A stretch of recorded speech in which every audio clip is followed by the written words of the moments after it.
देखिए टीआरई 4 में कंप्यूटर शिक्षकों की जरूरत कितनी है वो आप सबसे छुपा हुआ नहीं है। और ऐसे में जो 70,000 की बातें चल रही थी उसको भी आप अच्छे से जानते हैं। अब देखना होगा कि टीआरई 4 में कंप्यूटर शिक्षकों की बहाली होती है या नहीं होती। कंप्यूटर शिक्षकों को लेकर विवाद बढ़ता जा रहा है और सब लोग अब जो डेटा होता है वो निकाल रहे हैं कि कितने आखिरकार कंप्यूटर शिक्षक मौजूद है बिहार के स्कूलों में। तो भी वो कंप्यूटर नहीं पढ़ पा रहे हैं। कंप्यूटर शिक्षक होने के बावजूद सरकार की नाकामी की वजह से उनके पास नहीं है कुछ पढ़ाने के लिए, इसीलिए वो लोग कंप्यूटर नहीं पढ़ा पा रहे हैं।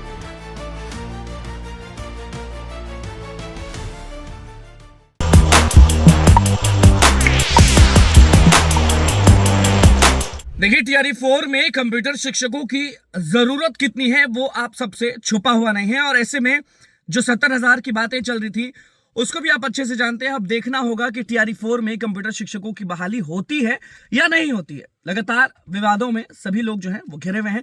ऐसे में अमित विक्रम जो शिक्षक नेता हैं वो ट्वीट करते नजर आए हैं, वो हम आपको दिखाएंगे। फिलहाल हम आप सबको बता देते हैं कि नमस्कार, मैं हूं निकुल तिवारी और आप वॉइस अब देख रहे हैं।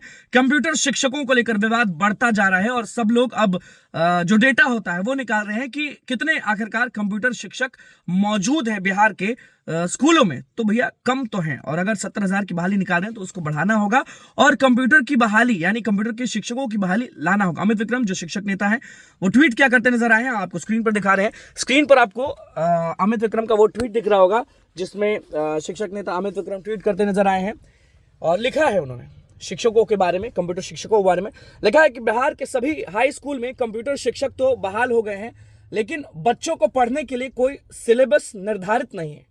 इस वजह से कंप्यूटर शिक्षकों को लगातार गैर शैक्षणिक कार्यों में लगाया जाता है और अगर वो विद्यालय में भी रहते हैं तो बच्चों को पढ़ाने की जगह उनके पास कुछ नहीं है। समझ जाइए कि अगर वो रहते भी हैं विद्यालय में तो उनके पास पढ़ाने के लिए भैया कंप्यूटर ही नहीं है, तो पढ़ाएंगे क्या। और फिर हम आपको बताते हैं कि लिखा है, जो कि अमित विक्रम है, लिखा है कि मैंने लोक शिकायत निवारण में इस संबंध में परिवाद दर्ज किया है। उम्मीद है कि बिहार के बच्चों को कंप्यूटर शिक्षा की व्यवस्था सरकार करेगी। अब देखिए दो चीज है, एक जो कंप्यूटर शिक्षक पढ़ा रहे हैं उनके पास व्यवस्था नहीं है और दूसरी तरफ एक टीआरई 4 में कंप्यूटर शिक्षक की बहाली चाहिए। ये दो लड़ाई है, लेकिन लड़ाई समझ जाइए कि जो पढ़ा रहे हैं उन्हीं के पास सुविधा नहीं है, तो सरकार अलग से कंप्यूटर की बहाली कहां से देगी। उसके बाद आपको दिख रहा होगा कि किस तरीके से नीचे जो है वो भी आपको हम पढ़ के बता देते हैं कि निदेशक माध्यमिक शिक्षा विभाग परिवादी उपस्थित परिवाद को अवलोकन किया। परिवाद का मुख्य विशेष है 9वीं से 12वीं तक कंप्यूटर की कोई पाठ्यक्रम निर्धारित नहीं होने की वजह से कंप्यूटर शिक्षकों से कक्षा संचालन के बजाय उनसे गैर शैक्षणिक कार्य करवाए जाते हैं। कई जिलों में यह भी देखा है कि कंप्यूटर शिक्षकों को प्रति नियोजन शिक्षा विभाग के कार्यालय में लगातार करके रखा जाता है। इसलिए यह अत्यावश्यक है कि कक्षा 9वीं से 12वीं तक के छात्रों के लिए पाठ्यक्रम निर्धारित करते हुए जरूरी है। तो देखिए ये शॉर्ट में आप सबको बता देते हैं कि जो भी चीजें हैं वो भैया जल्द से जल्द सॉल्व हो जाए, नहीं तो विवाद जो है वो बढ़ता जाएगा।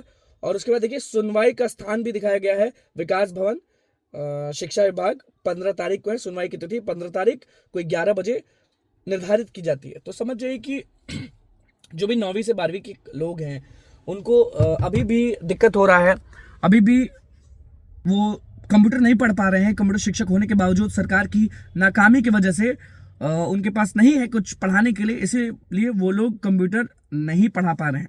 तो ऐसे में भैया विवाद तो बढ़ेगा। विवाद इसलिए बढ़ेगा कि जो लोग कंप्यूटर के शिक्षक हैं वो पढ़ा ही नहीं पा रहे हैं, तो टीआरई 4 के कंप्यूटर शिक्षकों का आखिरकार क्या होगा देखना होगा। फिलहाल हमारे चैनल को सब्सक्राइब करें, पेज को लाइक करें। बहुत बहुत धन्यवाद।